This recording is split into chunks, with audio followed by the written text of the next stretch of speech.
Ebusan for mama kwaba Opemsuo TV so ene yene Denyase Omanhemaa nana edutwenwa abuni otoso miensa ebetwen komotiawa onye mfie aduasanum ewo nakonya tuntum no so a mfie aduasanum ni a watena konya no so na dwuma bebre na akoso na bebre enso na akoso na enne ne da pepe pa na se mfie aduasanum pepe pa yede ne tena konya so ne bekira Omanhemaa ne Hene na ene wa ba menhia hemfie a obeya amamre na obeda nananum so ase se omo aginatum na omne na ayedwa bono ho ban asanso atunofo emfie aduasanum ni eno nti esefata se obesanse oba na wabechia nananum na wabesom na osum na chi no ene no ehia yebedi emfie aduasanum no honkomo na ebisa ne nsemba akomienu bia obi ya no amayen na nafutuo ne nsema woka kire ne manfo no eno so odi aka ho eno nti ya me de Chimaten Denyase wapomboko erade ne mompa ibo ntime ho ye nyame ado ne nananum adaroma motri nkwanso me da ase emfie aduasanum ene ne pepe pa do bekire na Omanhemaa bride oti akonwa so after 35 years say na osi fili animati sen me da ase me fa kwanya iso achia mera na Omanhemaa na masa achia nana Omanhemaa ebiem enne nana hira me pa o ma ye nhira kese so me ka se nana nhira odi ama me no manka ho asem a na meboa ntie fata na mani nso anso ene mera hira me pa sesia me fra hemfie bai mera o hira me na me gina so eda na se e ka kire na makona do se otwedi amponyankompon ma ne nkwatentene ne ahoden empomden na omfantena ho enhwe Omanhemaa no hwe yen sede o ye ne ya mesre nyankopon enkwa ene ahoden ema ne biem afenso me danananom mpanyimfo a nananom ate nana hema ho modwafo nyina sede ne omasia asoso meso no mani aso bebre me da wo mo asia ebro adaroma mefa akwanya iso achia Omanhemaa no machia Denyase Omanhemaa Opemsuo radio yadamase ne munyuma pa ampa obisa wo se mfie aduasanum sede sitie ensem ne bebre nanso erade enkwane na ho ode ne nananom adaroma omode ma bewie sede esitie na ya aseda pa na mede ma no migoso ayenwuma bebre ani so ade hunu ne se Denyase Omanhemaa mpuntio Denyase Omanhemaa enkan kone ne yeyo enti 35 years said ye my baby dream is said ye and your ma bebre and akoso challenges and ye easy and I say nye asam ketwa sebe na me dia no na me ye na me ne youngest queen mother na me wo Omanhemaa ha na ye wo about 1989 no na hima for ne sabani paramount chiefs and is about 21 chiefs and paramount queen mothers, something like that. Na me shese abaya ketua wesi so be 19 getting to 20 years me ofana na usu adue ne ye Denyase Omanhemaa wanya ne baby kwei edemetena nananom enkonya tuntum so be fa me nananom aso Chimaten se me kasa me ka ensem no ebewa sansama fa eniema bebre mo ya odie die bepem sabre enye bete ma meda akonya dia ambedi ye enye bete ma meda nenso no akwanyine mu no ese me push myself and I say me kokomanim na me pia me ho na me ye adwuma sede nananom adaroma ne me ofanom adaroma ne na opukuare na adaroma nyame mfa ne kransie ye ne nana Omanhemaa nana efia kobi se wampem otosumenu sabre na omagye me baba hira me edeme agye me atum amama beye Omanhemaa of Denyase traditional area. Some dear masum be sansa me mfa som so eni agro esanse eye dwuma kese e na ye de ahye mensa enti sa dwuma no enye se me tina Denyase nko ahye dem na ye se me som Denyase man na me som Asante man na me som Ghana man nyina enti chirmaten wo question de se me ka se me yi ano maako a enti mabone tofa ama most me 35 years ene no men kasa me dide eye adwumaden for me an kasa me private life ene akonya enso a metena ye ho abrabo no mako ekono na migusoko 35 years no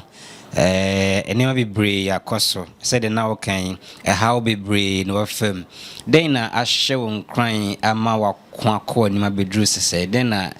we make us what has been keeping you going be see Sabri the entia ahye me crying pa kire say me kai say 1997 na how be brave aba me so na mpese me tu kwan ko UK Timi bana na efia kobi ho ede me hawo ebeto nanim na nana asmo ka kire me ne se akonwa de unya betena so a eye hawo enkankan ohima de una oye abansiriwa nana ma mi hu se we siriban enti se de tie bia no yomo edeomo untumi nyi wunana no mumma insanse waye abesiriwa prekope kroni nyina ne oman ni nyina enne abusua ni nyina omo abrewa no enti no sade etie bia nso no enkonwa behwe na nafutie we ode maame mu no ema ne hye meden osa to aso biem se sabra na mesu ka kire ne se nana emu oyi amame wasi se so ntumi nya akonwa ni di mesi wa ketewa nana no fra mesi wa ketewa sanse wakotena wo nananom akonwa so akonwa tuntum ye ntena so nsore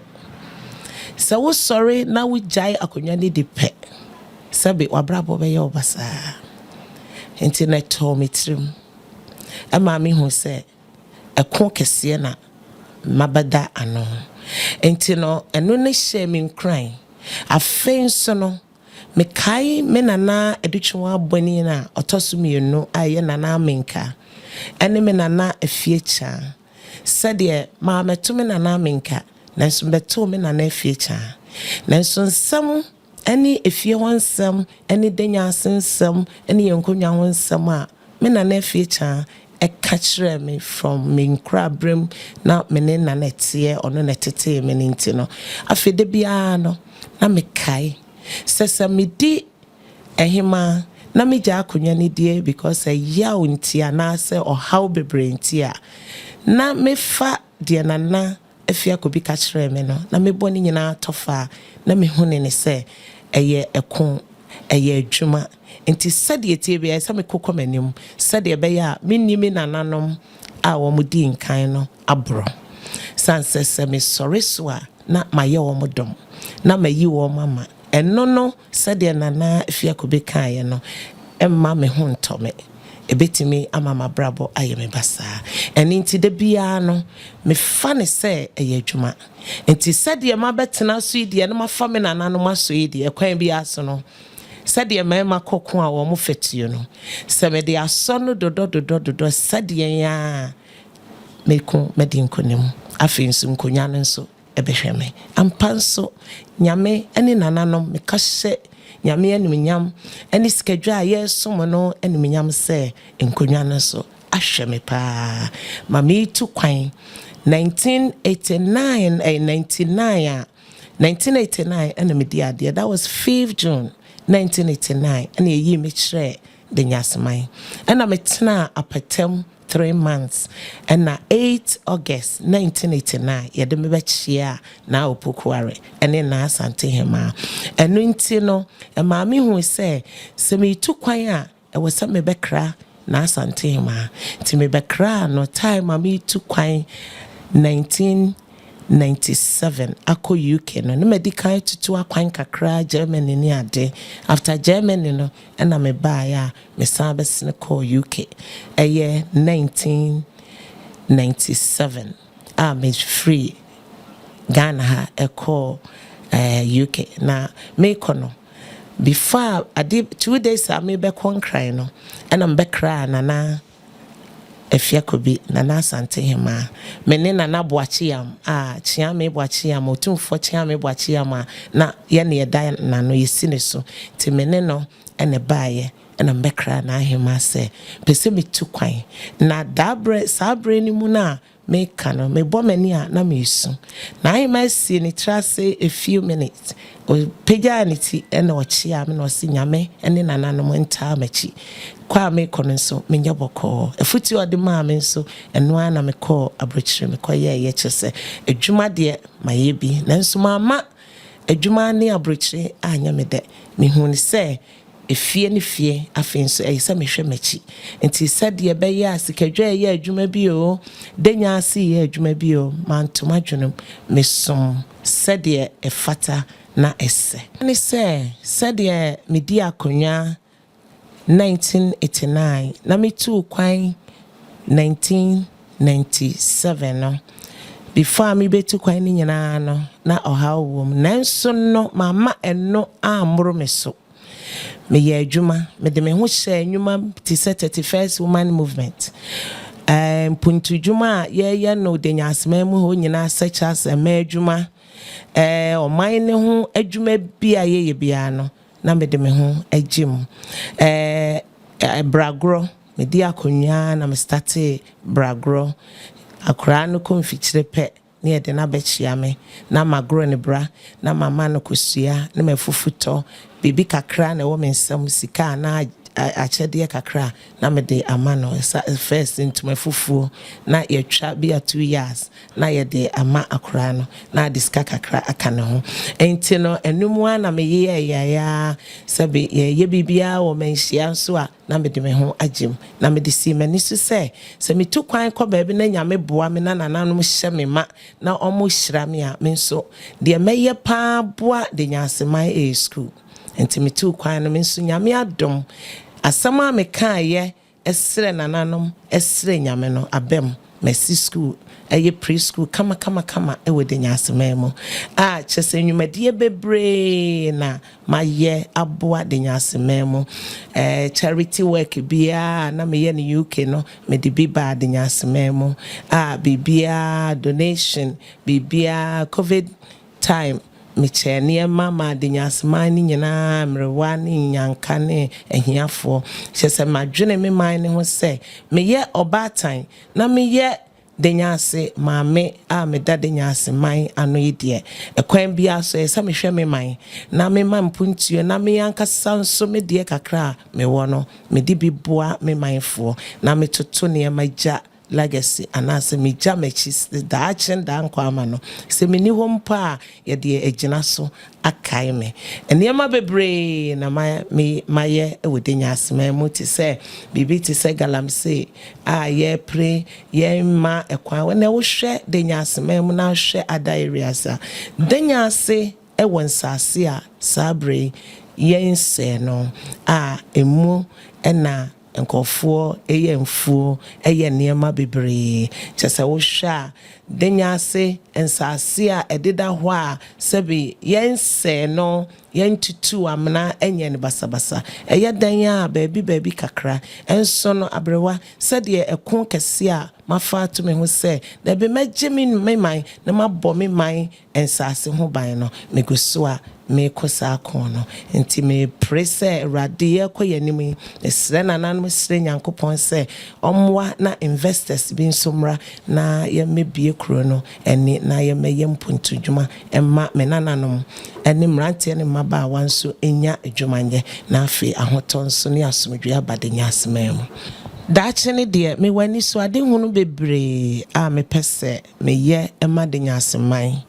empuntuo ene simani so such as Gary factory a misabria me ye ho hyehyeye se me pesite kakraka na yedua banche nko a na afin so ya pe baby a ye beye no Gary factory me ne ma no ebi akasa a sesia no me fancy na watchi itwemu ana weekend ya eda ye ni mu yetwemu a ye pe ye kohwe site me ne ma no a womo mapai womo no omo de beto manim sa asase a ebenya ede ayesa dwumadie no nti mefrɛ womo na afi yakɔ round and I say akwa pro ehu baby a ebetumi enya ewo kwan ho a ye de be yesa Gary factory no na se ye no bi mu nso na se tintimu a ye se bibia ye no step by step nti se Gary factory ni timi enya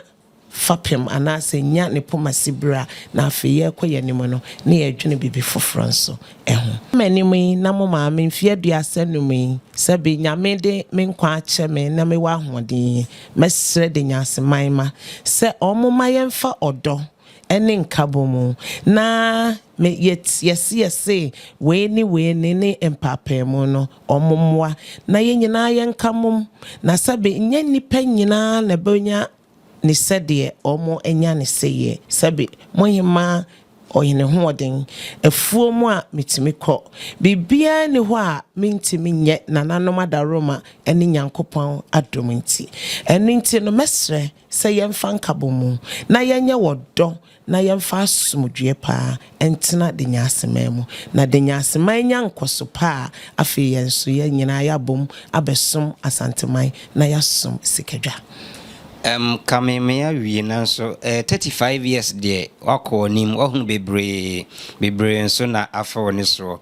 yinim se ahema no bebre ho nso a ebi mu betena konwa no so nche bebre enti e ka se kan ebi kire omo a obenya bebre kan kire omo omo tena konwa so nche ye afoforofo no eden na efuto be na wo ma won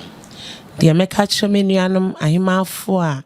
ebai mu nche ye ene womo nso a edidi mechi ene womo nso a sabe me ne womo nyina ewo the same age no mesre akonyadie eya abotre eye wodo eye se obeka omanfo abom akonyadie udi akonwa eye se wotena omanimo na sabe oman no woni womo nyina tena asomdwe mu sabe udi akonwa na se oman da ho na wotenkran na atikomase a empen bebre no eya na kromofo hofo no ennim wo sabe me bedi akonwa no me ye lucky ehwa na yetete me ehwa na me go school enu nti no me wo me classmate bebre wo ho abusua bia ni ho de de nyasememu a sabe me nimu empanyinsem metimi akase me nana anamo na me faso no aboa me ye ena afenso no se metukwan kra ba kumase me nada se me kosi bibi kire nananom be chia sabe nananom sikadwa na afe no matoa dwumadie ne so nti se ye de abotre odo ene nkabomu de ma ye manfo eden enye ade a sabe broni baka se eye easy sa bebre bete woso atua sabe obe hihye obe ye obi wo hihye na obi dwirigu wo dwirigu no na obi nso hihye ensam no challenges bebre beba enye nipa nyina na ne obe ya adwen na nso no se ye ma ye 80% or 90% no ye krom sɛdeɛ sitie biara no sɛdeɛ wɔ house sitie biara no sɛ wani bɛkɔn si ɛtan wani o si ɛgye wani o sɛ wotenam na wo ne wɔn tenam na wo hunu sɛ wo mo hunu sɛ sɛbi mprɛduasa wo yɛ ɔman no maame sabe wo nananom ene konkon wo na oman ne ye wodia sade be ya bibi koso ne nkoso yi a ubetimi agina wa kokoduro mu na wotimi de apre wade e de ato ho no sanse se woni ho eba ne saa na nkofo ni mu wa sabe unya obi ne waka de ekoso wo oman ne mu akyerew sabe Opemsuo samiti we samitu kwan a me ye adwuma kra chan se me wa ha e kire se me work from afar bibia koso bia kro bia wode nyaseman mu nyina me wo madehye bi wo ho mo me number enti nana ya hu wei wa ha nana wei say yo nana wei nkoso o emma me ehunu ne ekoso enti no emma me twa bibia so ntentem se debi ese me ba na me behwe akire sanse me ni ho a kroni so eni ho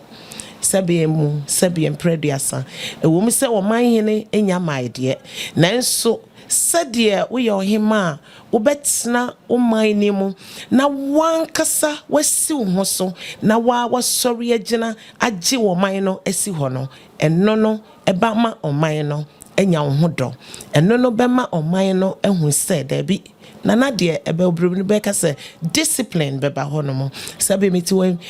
me camera hwɛ baabi a wobɛgyina street so anadwo 10 na sɛ wonkɔda yɛ a me bia window na metia hey monkoda adiasa so all these things no boa moto na nkula yi twetwe na saa mafrɛ masoma wo monkɔfrɛ wo e ka wantia na masan aba mabegyina anim hɔ mafrɛ wo mo nso mo nyina begyina me nkyɛn na metu wo mo fo monkoda na ya te ebru na ya na me no mo abonkomo kama challenges wo hɔ nanso sɛdeɛ wobɛkyerɛ sɛ wona ɔman no ɛyɛ wo dia wona wo mo enti deɛ wo mo yɛ bia no wo ho kwan sɛ wo discipline wo mo ɛno enti no aboa ye mesrɛ me nuanom sɛ ɔmo ntoa so saa na ɔmo ma ɔmo ani nko efie na ɔmo ntena fie mo na ɔmo nhwɛ ntotoyɛ nyinaa ɛwɔ fie because yɛyɛ mmaa yi no yɛna adeɛ no yɛyɛ dea yɛna yɛyɛ mmaa yɛna yɛwɔ foresight a yɛde hunu nneɛma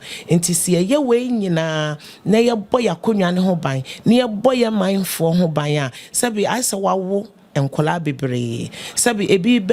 bɛte wo so atua ebi nso bɛyɛ ka ebi bɛyɛ good pa ebi nso woka wɔn a wobɔ na enye ya wobɛyɛ ne dan ɛsɛ ne nyina mo ka wɔn hyɛ wɔn nkyɛn na wokasa kyerɛ ne nkakra ɛyɛ dan yɛ bɛyɛ nti mɛsrɛ me nuanom sɛ momma yɛ ne nko yɛn kurom na afi yɛ tumi dia abɛsom asanteman na me das pa nyame Israel das